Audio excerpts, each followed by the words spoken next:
భామని వాల్మీకి ఆశ్రమంలో కాలము గడుపుచుండెను.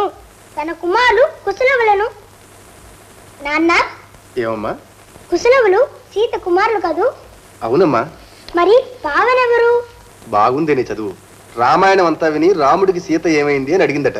వెనకటికి నీలాంటిదే ఒక ఆమె. నేను తెలుగులో డల్లు కదా. రంగూన్లో చదివిన తెలుగంతా ఇండియాకి వచ్చేసరికి ఎగిరిపోయిందా? లేదులే, మర్చిపోయాను. చెప్పు నాన్న. చెప్తా. తను సీతనని ఎవరికీ తెలియకూడదని పావని అని పేరు మార్చుకుంది. అవునవును, జ్ఞాపకొచ్చింది. నాన్న, భార్యని అడవులకి పంపేయడం రాముడికి అన్యాయం కదూ? ఒక విధంగా అన్యాయమేనమ్మా. అంత అన్యాయం చేసినందుకు రాముడికి ఏమిటి శిక్ష?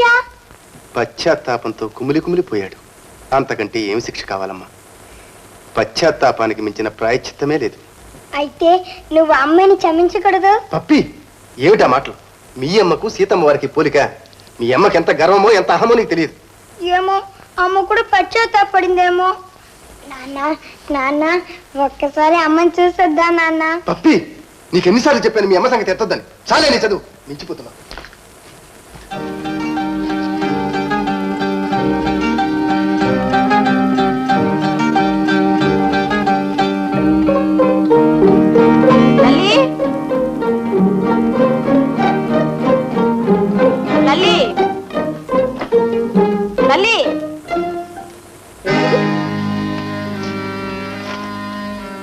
కనకం, ఈ ఇంట్లో నేను ఉండలేను. ఈ నరకం నేను భరించలేను. పోతున్నాను, సన్యాసుల్లో కలుస్తాను. నా కోసం వెతకొద్దు. అయ్యయ్యో, ఎవరెక్కడ? ఎవరే ఇంట్లో? ఓ రామయ్య, ఓ సుబ్బమ్మ, ఇందరున్నారు, ఒక్కరు రారేమే బామా? అయ్యయ్యో, పంప ముంచి వెళ్ళిపోయారమ్మా మీ నాన్న. ఎంత పని చేసి వెళ్ళారండి? ఏమ్మా, ఏమైంది? ఏం చెప్పనమ్మా, నా కొంప ముంచి వెళ్ళిపోయారే తల్లి. ఏం జరిగిందమ్మా? ఇంకేం జరగాలమ్మా, ఈ సంసార భారంతో నా నెత్తి రేసి సన్యాసుల్లో కలిసిపోయారు. ఎవరు? అయ్యో, ఉండవే, మధ్య మధ్య నీ ప్రశ్నలు ఏమిటి? నేను అసలే ఏడు చేస్తూ ఉంటే. అమ్మా భామా, ఆఫీసుకు ఫోన్ చేయి, సరోజాకి ఫోన్ చేసి వెంటనే పోలీసుకు ఫోన్ చేయమను. కారు పంపించి ఊరంతా వెతికించమని చెప్పు తల్లి. ఎవరినమ్మా? అసలు ఏం జరిగింది? మెల్లగా చెప్పు. మీ నాన్నమ్మా. ఏమైంది? ఇదిగో ఇదిగో ఈ లెటర్ రాసి సన్యాసుల్లో కలుస్తున్నానని చెప్పి పోయారమ్మా. నేనేం చేయనమ్మా తల్లి. అమ్మా, నాన్నమ్మ, అదిగో వస్తున్నారు, నాన్న వస్తున్నారు. ఏమండి, ఏమిటి ఇలా చేసి వెళ్ళారు? ఇప్పుడు ఏం ప్రమాదం వచ్చిందని? ఇంటి పనులు, ఆఫీస్ పనులు అన్ని నేను చూసుకుంటున్నాను కదా. మీరు సన్యాసుల్లో కలిసిపోవాల్సిన కర్మం ఏం పట్టింది అని. నేను సన్యాసులు కాడు, ఎవరు చెప్పారు? లేకపోతే ఇలా ఉత్తరం రాసి నన్ను ఏడిపిస్తారా? అయ్యో అమ్మా, ఈ ఉత్తరం నేను రాసింది కాదు, చూడు దస్తూరి. ఏది ఏది? అవునండి, మరి ఎవరు రాశారు? ఎవరు రాస్తే ఏం కానీ అమ్మమ్మ, తాతయ్య సన్యాసులో కలుస్తానంటేనే ఇంత కంగారు పడ్డావే. అమ్మ నాన్నకు తల ఏడుస్తుంటే జాలైనా పడవే. లల్లి, ఎంత పని చేశావమ్మా? అది కాదమ్మా, అమ్మమ్మకి తన సంగతే కానీ ఎదటి వాళ్ళ బాధే తెలీదు. అయితే ఇదంతా నీ పని అన్నమాట. లల్లి, రోజు రోజుకి నువ్వు చెలరేగిపోతున్నావు. అది ఏమి చెలరేగింది? అది చెప్పిన దాంట్లో ఎంతో సత్యం ఉంది. చాలే ఊరుకోండి, ఇట్లా మాట్లాడే దాన్ని ఇలా జరగొట్టారు. లేకపోతే చిన్నపిల్ల, దానికి కూడా ఇంత తేలికైపోతానా? అది కూడా నీతులు చెప్తుందే. లల్లి, నా కోపం వస్తే మంచిదాని కాదు, ఏమనుకున్నావు? జాగ్రత్త. అమ్మా, నేను అన్నది తప్ప అమ్మా. దీనికి ఎప్పుడు వస్తుంది తెలివి, బుద్ధి, జ్ఞానం? లల్లి, పప్పి, ఈ పాలు తాగమ్మా.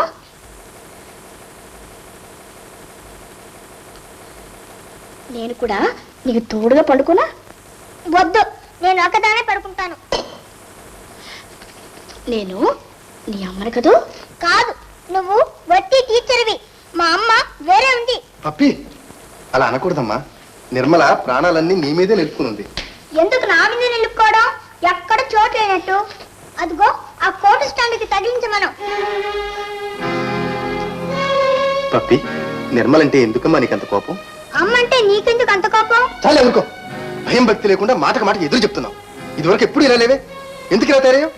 ఏం నాన్న, అడిగితే కోపడతావు. సరే, ప్రొద్దుపోయింది, పడుకో. నిర్మల, ఎందుకు ఏడుస్తున్నావు? నిర్మల, నేను ఎంత ఆప్యాయంగా దగ్గరికి తీసిన పిల్ల మాత్రం నన్ను అమ్మగా అంగీకరించటం లేదు. బాధపడతా నిర్మల, దానికి పసితనం. ఇన్నాళ్ళు ఓపిక పెట్టావు, ఇంకొన్నాళ్ళు ఓర్చుకుంటే దాని మనసు తప్పక మారుతుంది. ఆ తర్వాత మన పెళ్లికి అభ్యంతరమే ఉండదు.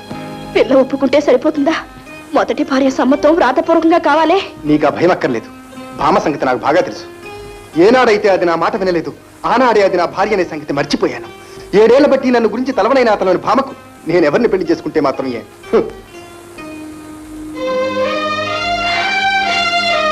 అమ్మయ్యా.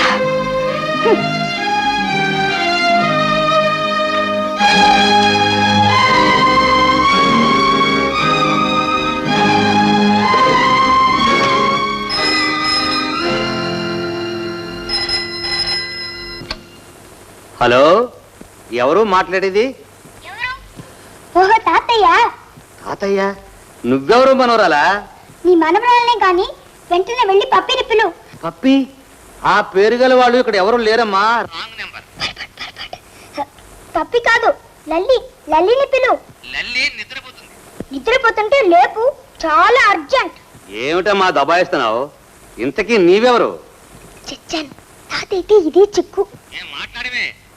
ఏమిటి నీ పేరు? పిక్నిక్ సందేని చెప్పు, దానికి తెలుస్తుంది. దాంతో పిక్నిక్ కి చాలా మంది వెళ్ళారమ్మా. అందులో నువ్వెవరు? నీకు పేరు లేదా?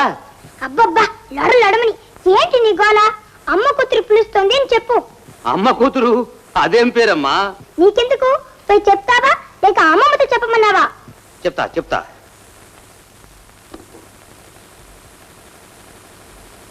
అవును, అమ్మమ్మ జడుస్తానని దీనికెలా తెలుసు? అమ్మాయి, నేను మా ఆవిడికి జడుస్తానని నీకెలా తెలుసమ్మా? ఓ, నా పేరు ఊరంతా పాకింది.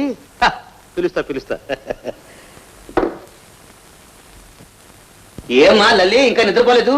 ఫోన్లో నీ ఫ్రెండ్ ఎవరో పిలుస్తుంది, పోయి మాట్లాడు. ఈవేళ శుక్రవారం కాదే, ఇప్పుడెందుకు ఫోన్ చేస్తుంది?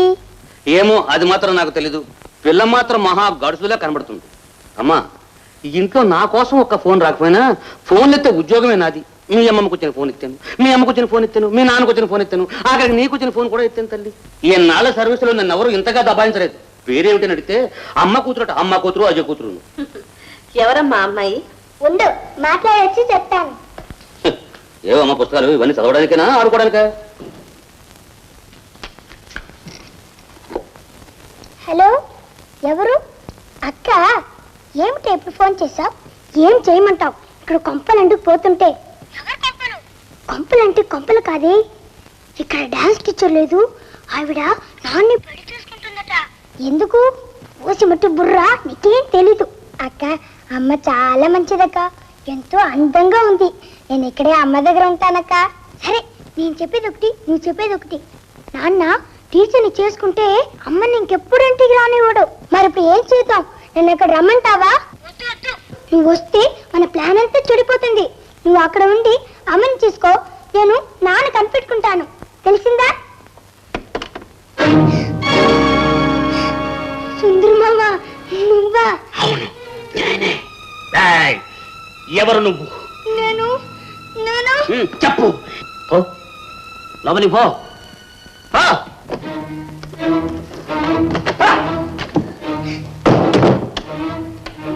ఏయ్, ఏయ్, చెప్పు, ఎవరు నువ్వు? నేను పప్పిని. కాదు, నువ్వు పప్పివి కాదు. నేను పప్పినే. పప్పివైతే ఫోన్లో పప్పిని పిలవమని ఎందుకున్నావు? నీ సంగతి నేను మొదటి నుంచి కనిపెడుతూనే వచ్చాను. పప్పి అయితే నా మాట నేను నమ్మేది. నువ్వేమో నావన్నీ కోతలని కనిపెట్టేశావు. నీ నాన్నని నువ్వు ఎదిరించి మాట్లాడుతున్నావు. నువ్వు పప్పివి కాదు. చెప్పు, ఎవరు నువ్వు? నా పేరు లల్లి, పప్పి అక్కని. లల్లివా? అంటే మీ అమ్మ దగ్గర ఉన్న పిల్లవు నువ్వేనా? అవును, పప్పి నేను పిక్నిక్ లో ఫ్రెండ్స్ అయ్యాం. నాకు నాన్న చూడాలనిపించింది, నేను ఇక్కడికి వచ్చాను. దానికి అమ్మని చూడాలి అనిపించింది, అందుకని అది అక్కడికి వెళ్ళింది. సుందర మావా, ఇదంతా నాన్నతో చెప్తావా? లల్లి, లల్లి, చెప్పనమ్మా, చెప్పను. ఇది యుద్ధ రహస్యం. మీ నాన్న శత్రు సైన్యంలో చిక్కున్నాడు. వాళ్ళు చైనా వాళ్ళ మాదిరిగా బ్రెయిన్ వాష్ చేస్తున్నారు. అతనితో చెప్పకూడదు. ఏమ్మా, ఒళ్ళంతా చెమట పట్టింది. భుజం మీద చేయవేయగానే నాకు భయం వేసింది సుందరమావ. అలాగా? I'm sorry. చూడమ్మా, 1954 1954 బాగా జ్ఞాపకం ఉంది. పరీక్షలు జరుగుతున్నాయి. ఎగ్జామినేషన్ హాల్లో నేను కూర్చొని కాపీ కొట్టిస్తున్నాను. ఇంతలో ఓ చెయ్యి ఇచ్చి వాలింది. గుండె గబక్కమంది. ఉలిక్కిపడి వెనక్కి చూశాను. హెడ్ మాస్టర్ నల్లగా శిలా విగ్రహంలా నిలబడినాడు. ఎరా, కాపీ కొట్టమయ్యిందా? అయింది సార్. అయ్యో, నిన్ను బెత్తంతో కొట్టాడా? లేదమ్మా, అతను చాలా మంచివాడు. అతను అడిగాడు, ఒరేయ్ ఒరేయ్, ఆ కాగితం మీద ఇవ్వరా. నీకెందుకు సార్? చచ్చా, నాకు కాదురా, మా వాడికి. ఆ మూల కూర్చొని స్వంతంగా రాయలేక కాపీ కొట్టడం చేతగాక సతమతమైపోతున్నాడు అని నా దగ్గర కాగితం తీసుకుని తన కొడుక్కిచ్చాడు. రిజల్ట్స్ వచ్చాయి. వాడు ఫస్ట్ క్లాస్ లో పాస్ అయ్యాడు. పోలీసు ఉద్యోగం చేస్తూ ఇప్పుడు దేశంలో ఉన్న దొంగలంతా పట్టుకుంటున్నాడు. ఒరిజినల్ కాపీ మాస్టర్ నేను. వంటిట్లో కూర్చొని ఈ దొంగలకు వంట చేసి పెడుతున్నాను. అది సరే గాని సుందరమావ, నాన్నకి అమ్మకి రాజు చీర ఎలాగా? మన వల్ల కాదు. అదుగో నిశ్చలంగా నిలబడి చూస్తున్నాడు సర్వసాక్షి సర్వేశ్వరుడు తిరుపతి శ్రీ వెంకటేశ్వర స్వామి. ఆయన ఒక్కడికే ఇది సాధ్యమవుతుంది. నిజంగానా మావా? ఆయన చేయగలడా? అవునమ్మా, ఆపద మొక్కులు వాడు. ఆయనకి అసాధ్యమే ఉంది. మా ఊళ్ళో పార్వతిని ఒక అమ్మాయి ఉంది. ఆ అమ్మాయికి పెళ్ళయింది. పెళ్ళైన మరుసటి రోజే భార్యాభర్తలకు ఏదో తగాదా వచ్చింది. ఆ తగాదా వస్తే పాపం మొగుడు ఆమె తన్ని వెళ్ళగొట్టాడు. ఏం చేస్తుంది? నేరుగా తిరుపతి వెళ్ళింది. స్వామి పాదాల మీద పడి, ఏడుకొండలవాడ వెంకటరమణ, నా భర్తను నాకు ప్రసాదించి స్వామి అని ప్రార్థించింది. అంతే. తెల్లవారేసరికి మొగుడు తిరుపతిలో ఉన్నాడు. లెంపలేసుకొని క్షమార్పణ వేడుకొని ఆమెను ఇంటికి తీసుకెళ్ళాడు. అలాగా? ఇప్పుడు వాళ్ళిద్దరు ఎలా ఉన్నారో తెలుసా? హాయిగా చిలకా గొరికెలా ఉన్నారు. చూడమ్మా, నువ్వేం కంగారు పడద్దు. అన్నిటికీ ఆ ఏడుకొండల వాడే ఉన్నాడు. నువ్వు బాబమ్మా